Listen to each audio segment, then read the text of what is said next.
Hello बच्चों, आज हम अपने चैनल में 10th का साइंस का लेक्चर स्टार्ट करने लगे हैं। 10th का हम इलेक्ट्रिसिटी चैप्टर, जो आपके 10th में कहा जाता है full of numerical based chapter रहता है और बच्चों को कहीं मुश्किल आती है इस चैप्टर को समझने में। आज हम कोशिश करेंगे कि आपको ये चैप्टर इनिशियली फ्रॉम ज़ीरो से स्टार्ट करें ताकि आप सभी इसको ग्रैस्प कर सके। तो मैं विवेक गंडोत्रा, प्यार से मुझे सब बच्चे विकी सर कहते हैं। तो मैं आपके सामने अपने channel YouTube channel whip gear पे ये एक चैप्टर लेके आया हूँ इलेक्ट्रिसिटी, जो कि हमारी इस चैनल की सबसे पहली वीडियो होगी साइंस की। बाकी मैथ्स की वीडियो इस चैनल में डल चुकी है, वो आप देख सकते हैं। डेली बेसिस पे मिस्टर सचित गुप्ता करके वीडियोस डालते हैं। तो आज हम अपना चैप्टर शुरू करेंगे इलेक्ट्रिसिटी। तो बच्चे, अगर आप ध्यान से इधर देखें तो इलेक्ट्रिसिटी चैप्टर के अंदर हमें जो टॉपिक्स मैंने आपके सामने लिखे हैं, जैसे कि current, potential difference, Ohm's law, electric circuit and it's components, resistance in series and parallel, heating effect of current, electric power and electric energy. तो ये फुल एनसीईआरटी जो है आपके सामने मैं डिलीवर करूँगा। जो चैप्टर जो आपके टॉपिक एनसीईआरटी में होंगे वो मैं आपको सारे फुली डिटेल्ड आपको समझाऊंगा। और इन टर्न हम लोग इन द एंड इसके अंदर in text question and previous year JK BOSE plus CBSE में जो क्वेश्चंस डिस्कस हुए होंगे वो भी मैं आपको समझाऊंगा। तो चलो बच्चों, स्टार्ट करते हैं। सबसे पहले इस चैप्टर के ऊपर हमारा टॉपिक रहेगा चार्ज क्या होता है।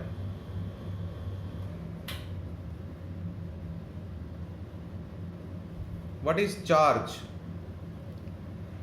देखिए भाई, चार्ज आप लोगों को पता है कि चार्ज जो है वो बेसिक दो किस्म के होते हैं।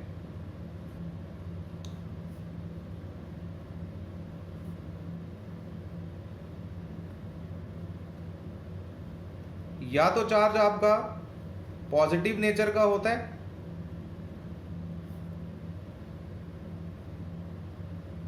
या तो आपका चार्ज नेगेटिव नेचर का होता है। यानी एक चार्ज पॉजिटिव होता है और एक चार्ज नेगेटिव होता है। देखिए भाई, अगर दो बॉडीज पॉजिटिव पॉजिटिव चार्ज की होगी तो वो आपस में क्या करेगी?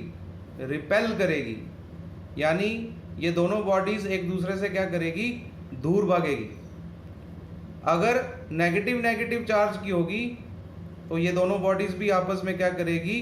दूर भागेगी, यानी रिपेल करेगी। यानी हम ये समझ सकते हैं कि हमारे पास अगर लाइक चार्जेस हुए, लाइक मतलब एक जैसे, तो बॉडीज में क्या होती है? रिपल्शन होती है, यानी एक दूसरे से दूर भागती है।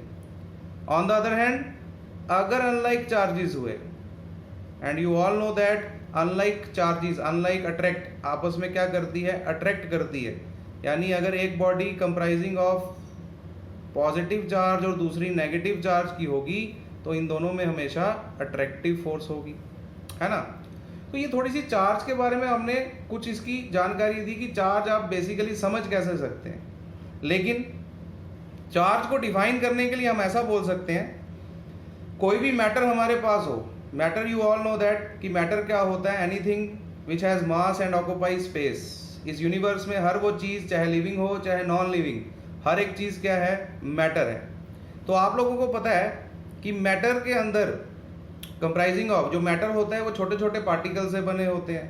तो उन सभी पार्टिकल्स में चार्ज पाया जाता है। तो हम इसलिए इसको डिफाइन करते हैं कि चार्ज जो है, इट इज द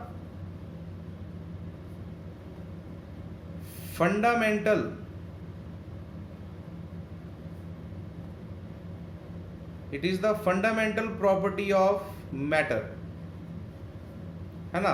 तो उसके नेचर क्या होते हैं? दो होते हैं, आपको समझाए। या तो पॉजिटिव नेचर का होगा या नेगेटिव नेचर का होगा। And like charges will repel each other, और अनलाइक चार्जेस हमें क्या करते हैं? हमारे सामने आपको लिख के बताया कि वो अट्रैक्ट करते हैं। तो ये तो बेसिक सी जानकारी है कि चार्ज होता क्या है, लेकिन चैप्टर के हिसाब से अगर हमको चार्ज को समझना हो और तरीके से, तो हम ऐसा समझ सकते हैं कि चार्ज को हम लोग डिनोट करते हैं Q से। चार्ज को डिनोट किया जाता है Q से, और किस बॉडी में कितना चार्ज पाया जाता है इसकी वैल्यू भी हम क्या कर सकते हैं, फाइंड कर सकते हैं। किस तरीके से कर सकते हैं बच्चों, देखते हैं।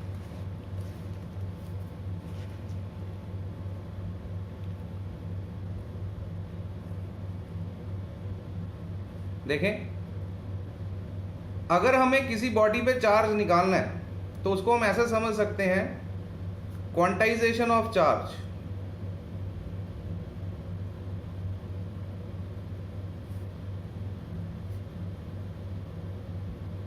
क्वांटाइजेशन ऑफ चार्ज का मतलब कि किसी भी बॉडी में कितना चार्ज है, the amount of charge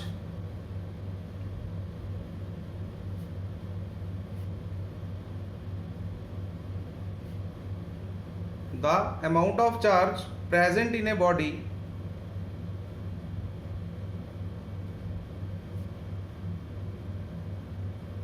is an integral multiple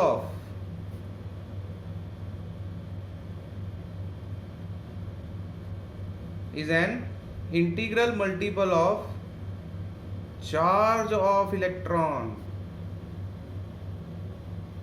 देखें भाई, इलेक्ट्रॉन का फंडामेंटल यानी इलेक्ट्रॉन का जो चार्ज होता है वो कितना होता है। चार्ज ऑन इलेक्ट्रॉन जो होता है इसकी वैल्यू बेटा फिक्स्ड है, पढ़ी है आपने 9th स्टैंडर्ड में, 1.6 इंटू 10 की पावर -19 C। ये C मैंने यहाँ क्या लगाया है, this is the SI unit of charge.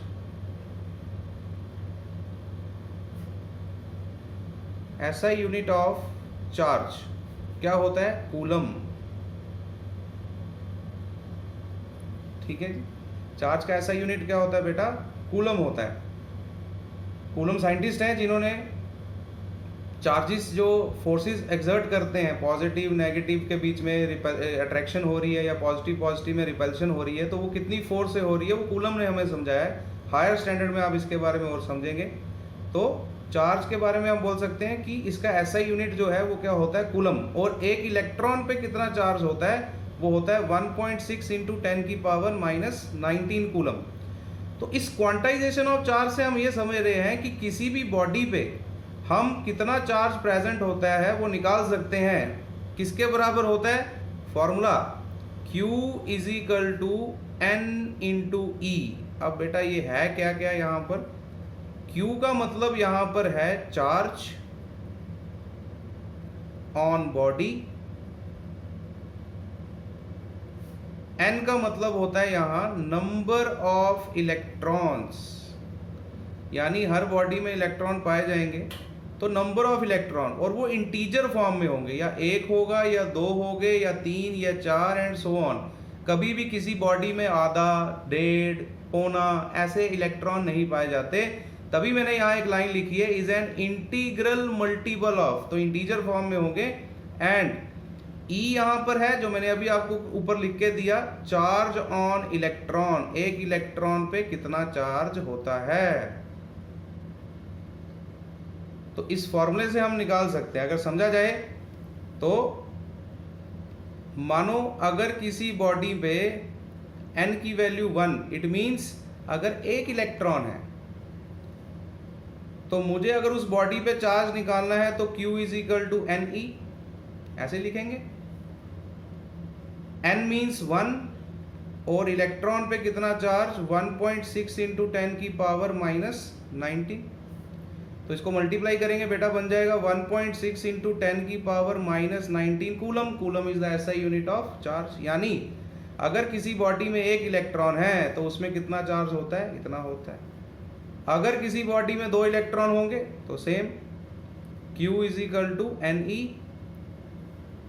Value डाले, N कितना होगा 2, 1.6 इंटू 10 की पावर -19 कितना बन जाएगा भाई 3.2 इंटू 10 की power minus 19 coulomb and so on. If body has 3 electrons तो Q is equal to NE where N यहाँ पर क्या होगा 3 इंटू E की वैल्यू 1.6 इंटू 10 की पावर माइनस 19, तो मल्टीप्लाई करने पे कितना बन जाएगा आपका 6 3 18 यानी 4.8 इंटू 10 की पावर माइनस 19 कूलम। तो क्वांटाइजेशन का एक मतलब ये भी होता है कि चार्ज जो होता है ये फिक्स्ड अमाउंट में होता है। देखिए भाई, या तो किसी बॉडी में इतना चार्ज होगा या इतना होगा, इसके बीच में नहीं होगा, क्योंकि नंबर ऑफ इलेक्ट्रॉन तो इंटीजर फॉर्म में है, इसके बीच में नहीं होगा, फिक्स्ड अमाउंट में होगा। तो ये थी हमारी सारी स्टोरी क्वांटाइजेशन ऑफ चार्ज के ऊपर, जो आपको एक यहाँ पर फॉर्मूला याद रखना है Q is equal to NE, जो आपके आगे काम आएगा। And one more thing, charge की जो डिस्कवरी है, डिस्कवरी की गई है विलियम गिलबर्ट, ये भी साइंटिस्ट रहे हैं जिन्होंने चार्ज की सबसे पहले डिस्कवरी की है, दैट इज विलियम गिलबर्ट। तो हमने यहाँ पर हाईलाइटेड चीज़ें क्या क्या पढ़ी कि charge is the fundamental property of matter, it is of two types, positive and negative. Like charges will repel each other, unlike charges will attract each other, and the amount of charge present in a body, वो हमें कौन समझाता है, वो समझाता है quantization of charge. कौन समझाता है बेटा, क्वांटाइजेशन ऑफ चार्ज। वो क्या बोलता है कि चार्ज जो होता है किसी बॉडी में हम कैसे निकाल सकते हैं, is an integral multiple of charge of electron with formula Q is equal to NE, where Q क्या है, charge on body, number of electrons, and E is the charge on electron, जिसकी value क्या होती है, ये होती।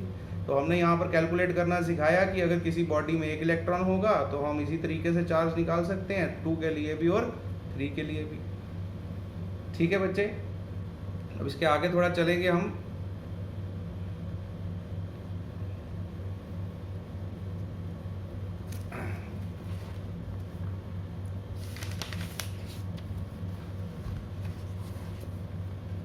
चले भाई, कुछ न्यूमेरिकल इस पे हम समझ लें।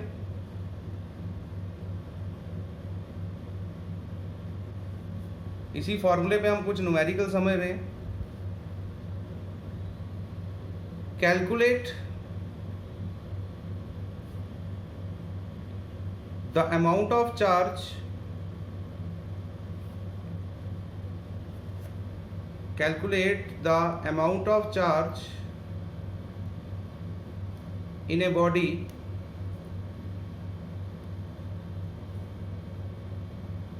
carries 20 electrons। तो बोलता है जिस बॉडी के अंदर 20 इलेक्ट्रॉन हैं तो उस बॉडी में चार्ज कितना होगा। तो भाई समझ लिया आपने, Q किसके बराबर, NE के बराबर। तो Q निकालना है, N की वैल्यू कितनी है बेटा 20 इलेक्ट्रॉन्स मीन्स 20, और एक इलेक्ट्रॉन पे कितना चार्ज 1.6 इंटू 10 की पावर माइनस 19। आप इसको मल्टीप्लाई करेंगे तो आपकी वैल्यू आएगी 32 इंटू 10 की पावर माइनस 19 कूलम। यानी जिस बॉडी में 20 इलेक्ट्रॉन होंगे दैट इज उसमें कितना चार्ज प्रेजेंट होगा 32 इंटू 10 की पावर माइनस 19 कूलम। अब बोर्ड वाले जो होते हैं वो सवाल को घुमा के पूछते हैं, CBSE हो या JK बोर्ड हो आपका, तो वो आपके सवाल को हमेशा घुमा के पूछेंगे, या कोई भी स्टेट का बोर्ड हो। तो इसको थोड़ा घुमाएंगे कैसे, आपको पूछेंगे भाई चार्ज नहीं, बोलेंगे बताओ calculate the number of electrons, calculate the number of electrons in 1 coulomb of charge. 1 coulomb charge में कितने इलेक्ट्रॉन्स होंगे बेटा, समझ आ रही है ना। 1 कूलम चार्ज में कितने इलेक्ट्रॉन्स होंगे, तो भाई यही फॉर्मूला है, थोड़ा दिमाग पे जोर डालेंगे। यहां पर आपको Q की वैल्यू 1 कूलम दी है and you have to find number of electrons, यानी एन की वैल्यू निकालनी है। तो भाई बड़ा आसान हो गया, हलवा हो गया। एन की वैल्यू निकालनी तो आप निकाल सकते हैं, Q is equal to N E. N की वैल्यू निकालनी तो फॉर्मूले में ही चेंज करो, N is equal to Q by E. तो N is equal to Q कितना 1 और E क्या होता है भाई 1.6 इंटू 10 की पावर -19। तो 1 को आप 1.6 से डिवाइड करेंगे, थोड़ा दिमाग लगाएंगे मैथमेटिक्स में, तो आपकी वैल्यू आएगी 0.625 इंटू 1 को 1.6 से डिवाइड करेंगे। सॉल्व कैसे करते हैं भाई इस चीज़ को, 1 को 1.6 से डिवाइड करेंगे तो वैल्यू ये आएगी, और 10 की पावर ऊपर लेके जाएंगे तो +19 हो जाएगी। यानी 1 कूलम किसी बॉडी में अगर चार्ज होगा तो उसमें नंबर ऑफ इलेक्ट्रॉन्स बेटा कितने होंगे 0.625 इंटू 10 की पावर 19 इलेक्ट्रॉन्स। तो आप अगर इस पॉइंट को एक डिजिट आगे लेके जाते हैं तो आपको पता है यहाँ से पावर जो होगी वो कम होगी। That will be all. अब देखें भाई, चार्ज की स्टडी तो हमने कर ली, ये थोड़ा इंट्रोडक्शन आप बोल सकते हो जो आगे आपको काम भी आएगा। लेकिन हम इसके अगर अपने एनसीईआरटी के हिसाब से फर्स्ट टॉपिक पे चलें तो वो आपको जो फर्स्ट टॉपिक बोलता है वो टॉपिक है इलेक्ट्रिक करंट, जिसके ऊपर पूरा चैप्टर है भाई इलेक्ट्रिसिटी।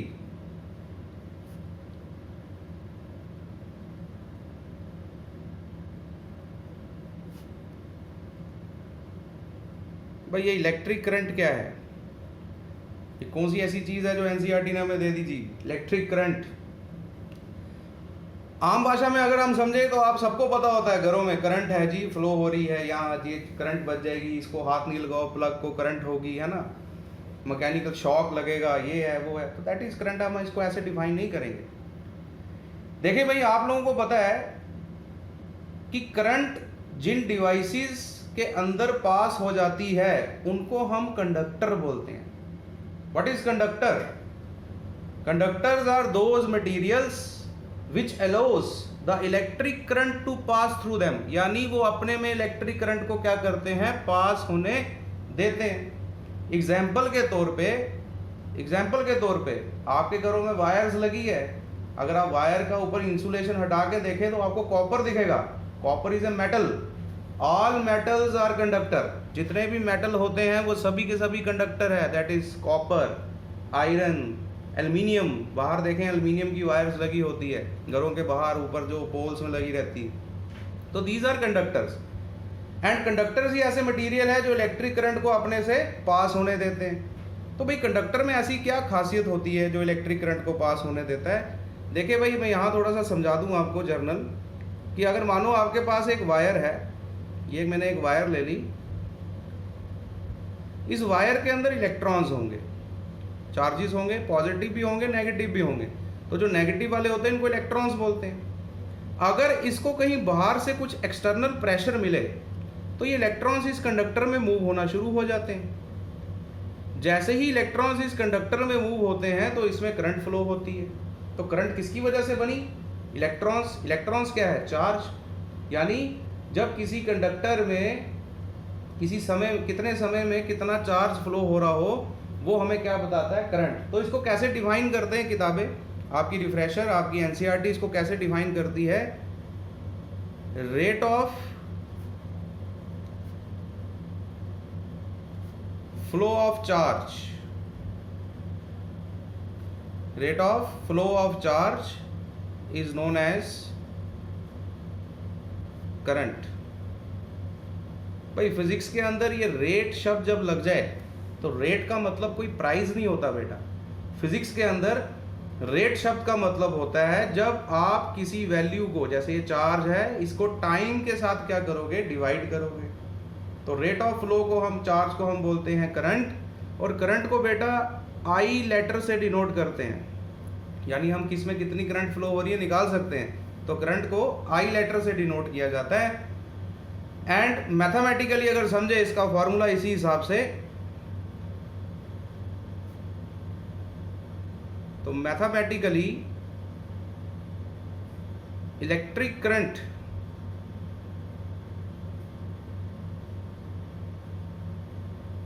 इज इक्वल टू किसके बराबर मैंने बताया यार? चार्ज। तो रेट का मतलब क्या है? डिवाइड कर देंगे टाइम से, यानी आई, इलेक्ट्रिक करंट को किससे डिनोट करते हैं? आई से। चार्ज मैंने अभी आपको पीछे बताया क्यू से, and time as usual T से ही करते हैं। तो I is equal to Q by T, बहुत ही बेहतरीन प्यारा सा एक छोटा सा फार्मूला आपके सामने बन गया करंट की वैल्यू निकालने के लिए। और जब आप करंट की वैल्यू निकालेंगे तो आपको कोई ना कोई ऐसा यूनिट भी चाहिए। तो करंट के लिए जो ऐसा यूनिट होता है इज एम्पेयर। ऐसा unit of current is ampere. एक बारी पेपर में सवाल पूछा गया, चार्ज जो होता है इसका यूनिट क्या है? कूलम। टाइम का ऐसा यूनिट क्या?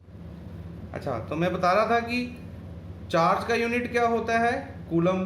टाइम का क्या होता है? सेकंड। तो एक बार सवाल पूछा गया कि कूलम पर सेकंड जो होता है वो क्या स्टैंड करता है, तो ऑप्शन था एम्पेयर, तो इसका एम्पेयर लिखेंगे।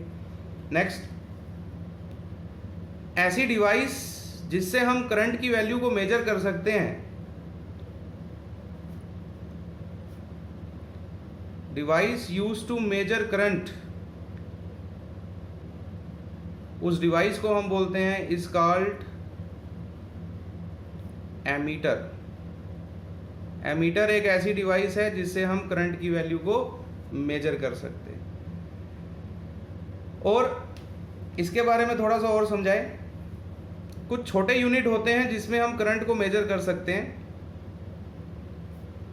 स्मॉलेस्ट यूनिट ऑफ करंट, और वो होते हैं बच्चों, एक होता है milliampere, small M and A इससे डिनोट करते हैं, और एक होता है माइक्रो एम्पेयर। इसका एक ऐसा साइन है, इससे डिनोट करते हैं। और आपको कभी न्यूमेरिकल क्वेश्चन जब आगे आएगा उसमें अगर करंट की वैल्यू मिली एम्पेयर या माइक्रो एम्पेयर में दी रहेगी तो आपको उसको एम्पेयर में चेंज करना पड़ेगा। तो हम सिंपल याद रखेंगे कि 1 मिली एम्पेयर में 10 की पावर -3 एम्पेयर होते हैं, एंड 1 माइक्रो एम्पेयर में 10 की पावर -6 एम्पेयर होते हैं। ठीक है बच्चों, तो ये हमने करंट का एक छोटा सा टॉपिक समझा। इसके ऊपर न्यूमेरिकल बेस्ड क्वेश्चन हम नेक्स्ट लेक्चर में आपको डाल देंगे। तब तक के लिए आप इन सभी टॉपिक को घर पे पढ़ें, उतारें, नोट्स बनाएं और डेली फिज़िक्स को पढ़ें। तब तक के लिए मैं आपसे छुट्टी लेता हूं आज। कल का एक नया लेक्चर मैं आपके सामने पेश करूंगा। ओके, मुझे होप करता हूं कि आपको ये अच्छा लगा हो। ठीक है जी, okay, good luck, take care.